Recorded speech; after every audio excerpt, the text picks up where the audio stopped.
사랑과 은혜가 충만하신 하나님 아버지 은혜 감사드립니다. 2019년을 우리가 바라보며 또 한 주간 특별 새벽 기도회로 모이게 하심을 감사드립니다. 주여 기도하오니 우리의 10년 가운데에 주님의 뜻을 온전히 깨닫고 올 한 해 주님의 뜻을 이루어가는 복된 믿음의 백성들 될 수 있도록 인도하여 주시옵소서.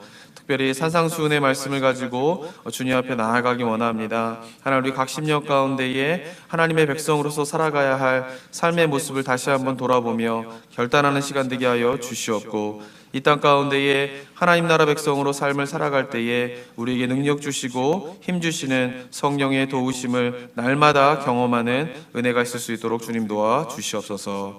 이 시간 주의 말씀을 같이 나누며 기도의 자리로 나아갈 때에 우리 입술에 고백이 있게 하시고 우리 심령 가운데에 주님의 뜻으로 인한 기쁨이 있는 시간 될 수 있도록 주님 도와 주시옵소서.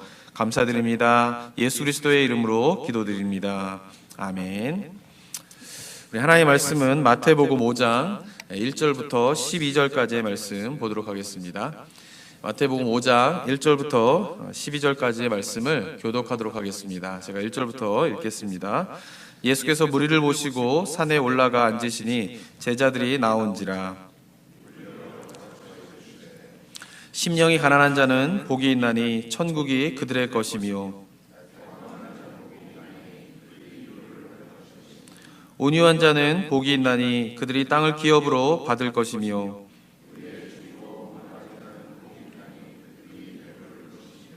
긍휼히 여기는 자는 복이 있나니 그들이 긍휼히 여김을 받을 것이며,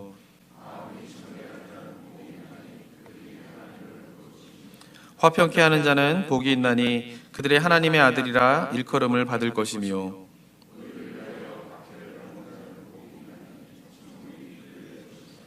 나로 말미암아 너희를 욕하고 박해하고 거짓으로 너희를 거슬러 모든 악한 말을 할 때에는 너희에게 복이 있나니 기뻐하고 즐거워하라. 하늘에서 너희의 상이 큼이라. 너희 전에 있던 선지자들도 이같이 박해하였느니라. 아멘. 2019년 신년 특별 새벽 예배를 생각하면서 저에게 주신 하나님의 말씀은 이제 산상수훈입니다. 이 산상수훈은 마태복음 5장부터 7장까지의 그 내용을 산상수훈이라고 하는데요.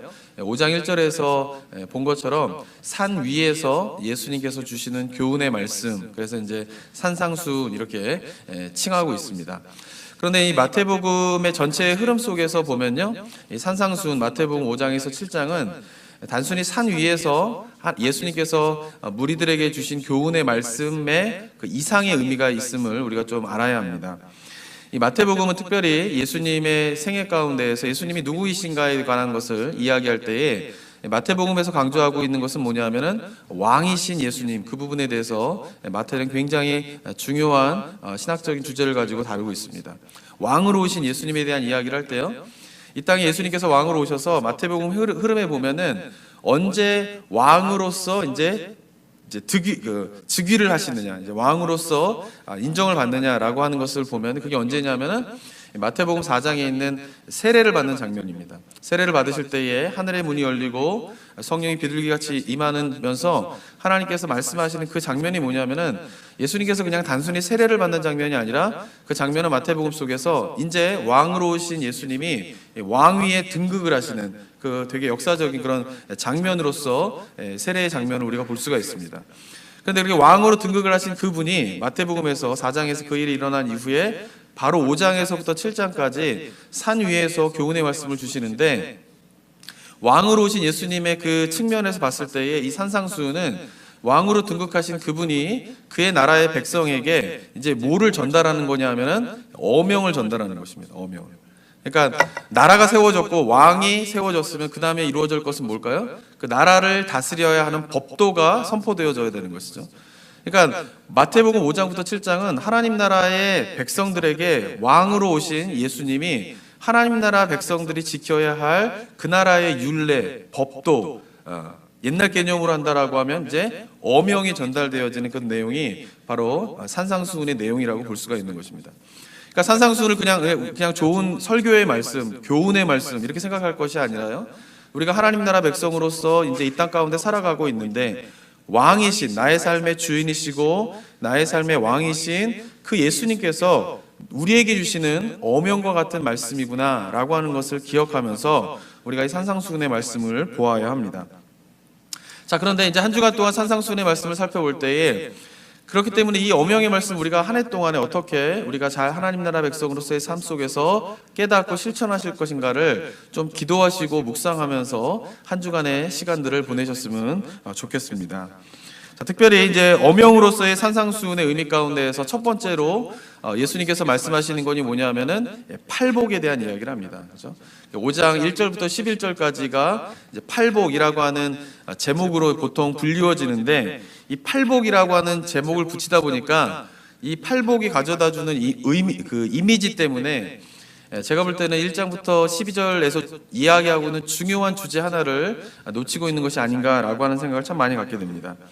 우리나라 분들은 기본적으로 우리 정서는요, 복을 굉장히 좋아합니다. 그죠?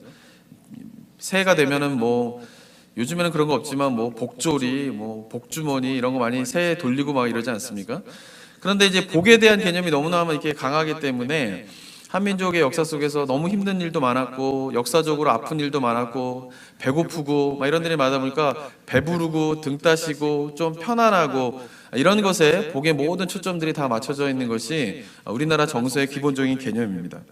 근데 그러한 개념을 가지고 팔복 그러면은 딱 눈에 들어오는 장면은 뭐만 들어오냐면은 복이 있으리라, 복이 있나니, 복이 있나니, 복이 있나니, 여기에만 이제 초점이 많이 맞춰지는 경우가 굉장히 많이 있습니다.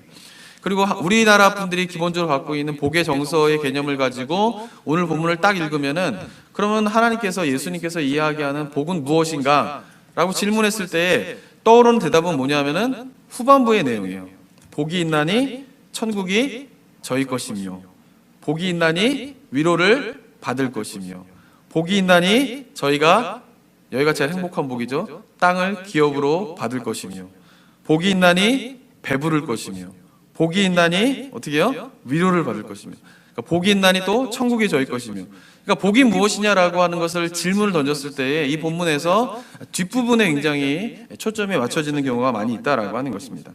자, 그런데 예수님이 오늘 본문을 통하여서 이야기하고 싶은 것은 너에게 복을 주겠다, 여기에 포커스가 있다라기보다는요, 더 중요한 포커스는 뭐냐면은 하나님 나라 백성의 모습이 도대체 무엇이냐라고 하는 것에 대해서 너희가 알아야 된다라고 하는 것이죠.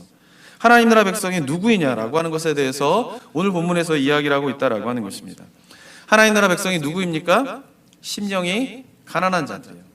하나님 나라 백성이 누구예요? 애통할 수 있는 자예요.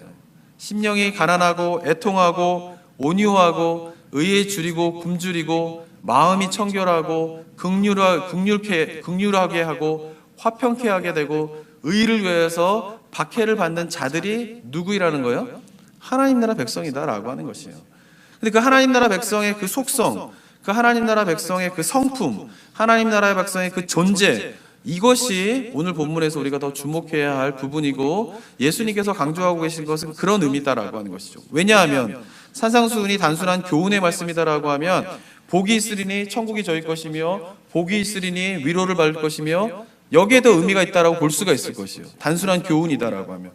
그러나 말씀드린 것처럼 산상수훈은 하나님 나라에 대한 커다란 그림을 그리는 가운데에서 왕으로서 등극하신 그분이 하나님 나라 백성에게 주시는 하나님 나라 백성의 규례이고 법도이고, 요즘 개념으로 말하면 헌법이고, 우리나라 예전 개념으로 말하면 어명인데, 그런 전체적인 개념 속에서의 팔복의 의미는 뭐냐면은, 중요한 것은 뭐냐면은 하나님 나라 백성이 누구이냐라고 하는 정의부터 시작을 하고 계신다라고 하는 것이죠. 하나님 나라 백성이 누구이냐라고 하는 정의가 돼야지 그 다음에 그 하나님 나라 백성이 그래서 어떤 삶을 살아갈 것인가에 대한 이야기를 풀어갈 수가 있는 것이에요. 그래서 이 팔복에서 정말 중요한 것은 뭐냐면 하나님 나라 백성이 누구이냐라고 하는 그 부분에 대해서 우리가 초점을 맞추게 되고, 그 하나님 나라 백성의 삶을 살아가게 되면 자연적으로 따라오는 것이 뭐예요? 천국을 소유하게 되는 것이에요. 하나님 나라 백성의 존재로서의 삶을 살아가게 되면 자연스럽게 따라오게 되는 것이 뭐예요? 위로를 받는 거예요. 땅을 기업으로 받는 거예요. 배부르게 될 것이에요. 하나님의 아들이라 칭함을 받게 될 것이에요. 하나님을 보게 될 것이에요. 천국을 소유하게 될 것이다라고 하는 것이죠. 그러니까 우리가 기억해야 할 것은 하나님 나라의 백성으로서의 삶의 그 모습, 존재, 그것이 우리의 삶 가운데서 오늘 본문을 통하여서 주목해야 할 것이다라고 하는 것입니다. 그리고 어쩌면요, 저는 이 말씀을 묵상하면서 예수님께서 이 말씀을 그 하실 당시의 상황이 어땠을까, 그걸 좀 생각해 보니까 어쩌면요, 우리가 지금 보기에는 이 말씀 하나하나가 우리가 그렇게 돼야 된다, 우리는 심령이 가난한 자가 되어야 한다, 애통하는 자가 되어야 한다, 온유한 자가 되어야 한다, 이런 측면으로 이 본문을 받아들인 경우가 많이 있지만, 그러나 예수님이 그 당시에 이 말씀을 무리들에게 하실 때의 상황을 좀 생각해 보면은 어쩌면은 너희들은 이제 심령이 가난해져야 돼, 너희는 애통해야 돼, 너희는 온유해야 돼 라고 말하기보다는 어쩌면은 이미 애통한 삶을 살고 있는 자들, 이미 심령이 가난한 삶을 살아가고 있는 자들, 이미 온유한 삶을 살아가고 있는 자들, 이미 화평케 하고 있는 자들을 향한 말씀일 수 있겠다라고 하는 생각을 제가 좀 갖게 되었습니다. 이미 심령이 가난한 삶을 살아가고 있고요, 이미 온유한 삶을 살아가고 있고요, 이미 애통하는 삶을 살아가고 있고, 이미 의를 위하여 핍박을 받고 살아가고 있는 삶에 그 사람들의 심정이 어땠을까요? 쉽지 않다, 이런 생각을 가졌을 거예요. 남들은 다 가난한 게 예나 지금이나 사람들이 좋아하는 삶의 모습은 아니잖아요. 근데 누가복음에 보면은 여기는 심령이 가난한 자 이렇게 돼 있지만 누가복음은 그냥 가난한 자예요. 그 말은 무슨 말이냐면 단순히 마음속으로만 가난함에 대한 이야기가 아니라 실제 삶 속에서 뭐예요? 그 가난한 자들의 삶에 대한 이야기를 하고 있다라고 하는 것이에요. 가난한 삶을 살아가고 있고 심령이 가난한 삶을 살아가고 있는 자들의 삶이 그렇게 넉넉했겠습니까? 녹록했겠습니까? 그렇지 않을 거예요. 근데 그들 마음 가운데에는 여전히 세상 사람들과 다른 삶을 살아가고 있는, 심령이 가난하고 애통하고 온유함을 갖고 있고, 누구도 알아주지 않고, 누구도 그 삶을 존경해 주지 않고, 누구도 그 삶에 대해서 잘했다라고 칭찬해 주지 않는 그런 상황 속에서도 여전히 하나님을 믿기 때문에 심령이 가난하게 살아가고 온유하게 살아가고 마음이 청결한 가운데 살아가는 그런 사람들을 향하여서 예수님께서 주시는 위로의 말씀이 되겠다라고 하는 생각을 제가 갖게 되었습니다. 사랑하는 성도 여러분, 예수님께서 이 말씀을 하셨을 때요, 그 말씀을 듣는 사람들 가운데는요, 내가 이렇게 살아야지, 내가 저렇게 살아야지 라는 결단을 하는 사람도 있었겠지만, 또한 부류는 어떤 사람이 있었냐면은 그 말 자체가 기쁜 소식일 수 있었을 거예요. 내 삶을 살아가는데 아무도 내가 이렇게 살아가고 있는 삶의 방식에 대해서 잘하고 있다, 그 삶이 정말 하나님께서 기뻐하시는 삶이다 라고 아무도 얘기해 주지 않았는데, 내가 그렇게 살아가고 있는 가운데에서 누가 지금 그 삶에 대해서 인정해 주고 있는 거예요? 예수님이 인정해 주고 있는 거예요. 심령이 가난한 자는 복이 있다, 잘하고 있다, 그래서 네가 천국이 너의 것이다 라고 말씀해 주시는 그 예수님의 말씀 자체가 큰 위로이고 기쁜 소식이고 행복한 복음의 말씀이었을 수 있겠다라고 하는 생각을 갖게 됩니다. 사랑하는 성도 여러분, 우리도 마찬가지입니다. 저는 이 가운데에 이 두 가지의 경우에 다 해당되는 분들이 계실 줄을 믿습니다.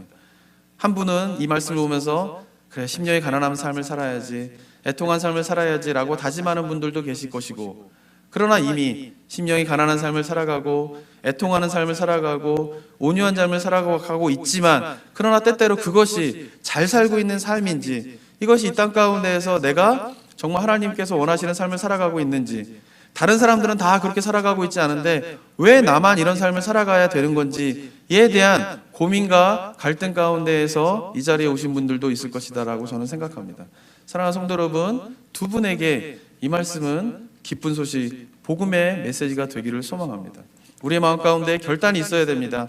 심령의 가난함, 애통함, 이런 것들이 우리 삶의 모습이 돼야 돼. 그게 왜? 그게 하나님 나라 백성의 존재이기 때문에 그렇습니다. 그러나 이미 그 삶을 살아가고 있는 분들에게 정말 이것이 큰 위로의 말씀이 되기를 저는 소망합니다. 그런 가운데에서 팔복을 제가 나름대로 다시 한번 번역을 해봤습니다.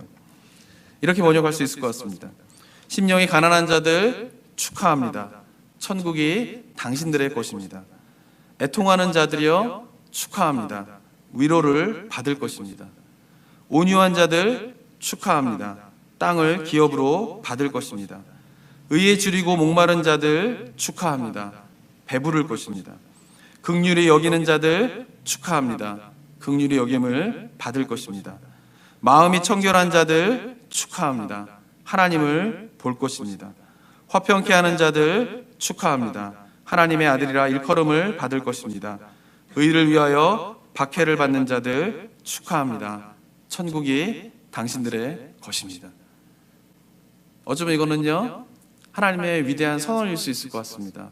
이 땅 가운데에서 하나님의 나라 백성으로 삶을 살아가는 자들에게 위로가 되고 소망이 되는 이 팔복의 말씀을 오늘 하루 가운데 묵상하시면서요, 또 한 해 동안에 우리가 어떠한 삶을 살아갈 것인가를 기도하시면서 우리가 초점을 두고 우리가 중심을 두어야 할 하나님 나라 백성의 삶의 모습이 어떤 것인가를 결단하고 다짐하며 나아가는 저와 여러분이 되기를 소망합니다. 사랑하는 성도 여러분, 한 주간 다른 여러 가지 바쁜 일 많으시겠지만요, 한 주간 특별히 새벽 예배 때만 딱 이 말씀 듣고 그냥 끝나버리지 마시고요, 돌아가셔가지고 삶의 현장에서요 두고두고 계속 곱씹으면서 한 주간 동안 산상수훈을 깊게 묵상하는 우리 성도님들 되시길 바랍니다. 그리하여서 설교를 통하여서 주시는 하나님의 그런 뜻뿐만 아니라 일상의 삶에서 이 말씀을 곱씹으면서 여러분의 심령 가운데에, 여러분의 영혼 가운데 직접 말씀하시는 그 하나님의 음성이 한 주간 우리 성도님들 삶 가운데 충만하게 되기를 소망합니다. 함께 기도하도록 하겠습니다. 이 시간 잠시 침묵하며 잠잠하게 고요한 가운데에 1분간 우리가 나아갈 텐데요, 8가지의 하나님 나라 백성의 삶의 모습에 대해서 예수님께서 우리에게 말씀하고 계십니다. 그 말씀을 하나하나 마음속에 새기시면서 잠시 침묵하며 하나님 앞에 나아가도록 하겠습니다. 기도하겠습니다.